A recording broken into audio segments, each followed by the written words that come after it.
हम लोग मूवी देखते हैं, अच्छे रेस्टोरेंट में जाते हैं, घूमते हैं, किस लिए? आनंद की खोज में। अब ये हुआ एक डायरेक्ट वे। देखते हैं अब इनडायरेक्ट वे में। एक व्यक्ति कड़ी धूप में मेहनत कर रहा है, रिक्शा चला रहा है, किस लिए? कि उसे आगे जाके आनंद मिलेगा। और उसी रिक्शे के पीछे एक व्यक्ति बैठा है जो जा रहा है कहाँ? आनंद उठाने जा रहा है। तो हम लोग अगर खाना खाते हैं तो भी आनंद के लिए, और सुबह अगर टॉयलेट जाते हैं तो वो भी आनंद के लिए। अब एक व्यक्ति बहुत परेशान है अपने जीवन से, अब उसे कुछ और समझ नहीं आ रहा है, बस उसे लगता है कि बस एक ही उपाय अब बचा है, आत्महत्या। वो आत्महत्या भी कर रहा है, तो किस लिए? आनंद की खोज में। वो सोचता है कि शायद उसका अगला जन्म बेटर होगा, उसे कुछ आनंद मिलेगा।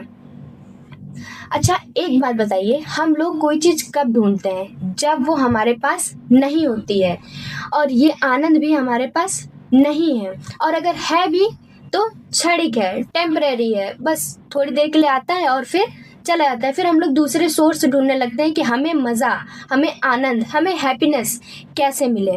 तो चलिए देखते हैं कि ये आनंद, ये हैप्पीनेस क्या है और हमें कैसे मिलेगा।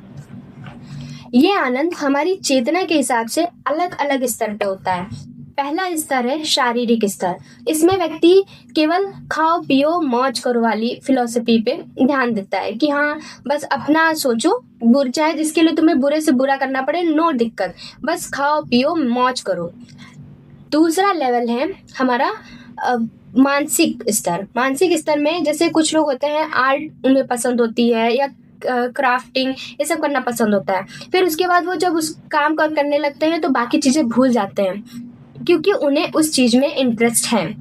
तीसरा स्तर है बौद्धिक स्तर। अब इस स्तर में लोग फिलॉसफी के लिए इंटरेस्टेड होते हैं।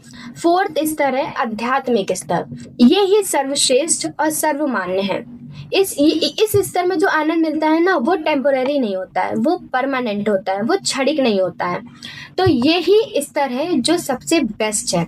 अब हम लोग बात करते हैं कि ये दुनिया में आखिर कौन से लेवल के लोग हैं, तो वो है शारीरिक लेवल के लोग हैं। सबसे ज़्यादा इसी लेवल के लोग हैं, क्योंकि अगर कोई दूसरे लेवल में भी है, मानसिक लेवल में भी है, तो वो भी तो कहीं ना कहीं ये तो सोच ही रहा है ना कि खाना पीना है, हम लोग को मौज करना है हम लोगों को।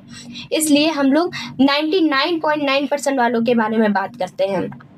अब इस स्तर के लोगों में ये होता है कि खाओ पियो मौज करो। अब एक जीव के बारे में बात करते हैं। कुत्ता जीव जो है हमारा प्यारा सा दोगेश भाई, उनके बारे में बात करते हैं। इनका क्या होता है? ये लोग जहाँ मिलता है, जैसा मिलता है, खा लेते हैं। गाड़ी के टायर के पास सोने में ये संतुष्ट है, इन्हें कोई प्रॉब्लम नहीं है, इन्हें अपनी जिंदगी सेटल लग रही है। और उसके बाद ये जहाँ जैसा मन करे वैसा मैथुन करते हैं, और अपना बचाव भी बखूबी करते हैं। अब अगर दिमाग पे जोर डालें, ध्यान दें, तो यही काम सेम हम लोग भी करते हैं। हम लोग खाते हैं, अच्छे रेस्टोरेंट में खाते हैं। हम लोग घूमते हैं, जाते हैं, सोते हैं तो अच्छे बेडरूम में सोते हैं, अच्छे गद्दे पे सोते हैं। और हम लोग जब मैथुन करते हैं तो अच्छी जगह पे करते हैं। और हम लोग बचाव भी करते हैं, खुद का भी और अपने बच्चों का भी। तो बचाव वाली क्वालिटी भी सेम है। तो इतना हम लोग पढ़े लिख रहे हैं, ये सब कर रहे हैं, हम लोग भी क्या कुत्ते वाला जीवन जी रहे हैं? ऐसा थोड़ी ना है। हम लोग कितना कमा रहे हैं, कर रहे हैं, पढ़ाई लिखाई कर रहे हैं, सब बेकार है।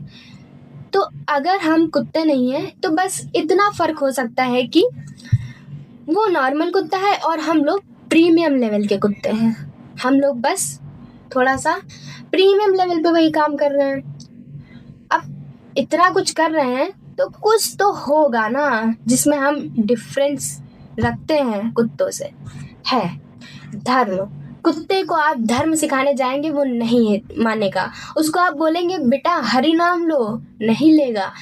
आप भगवत गीता सुनो, नहीं सुनेगा। लेकिन ये सब काम हम कर सकते हैं। बीइंग अ ह्यूमन बीइंग, हम ये काम कर सकते हैं। हमें कोई समझाएगा, बताएगा तो हम कर सकते हैं। हम उससे क्वेश्चन कर सकते हैं कि ऐसा क्यों है, हम उससे तर्क कर सकते हैं, हम क्यूरियस हो सकते हैं चीज़ों को लेकर।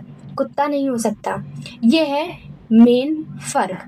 एक और फ़र्क है चेतना का। अगर आप किसी कुत्ते को अपने कमरे में, घर में लाते हैं, कमरे से एंट्री देते हैं, डाइनिंग टेबल से एंट्री देते हैं और फिर उसको बाथरूम में ले जाके 2 ब्रेड डाल के कहते हैं लो खाओ, तो वो खा लेगा? ऑफ कोर्स खा लेगा, क्योंकि उसे फ़र्क नहीं पड़ रहा, उसकी चेतना का स्तर इतना हाई नहीं है।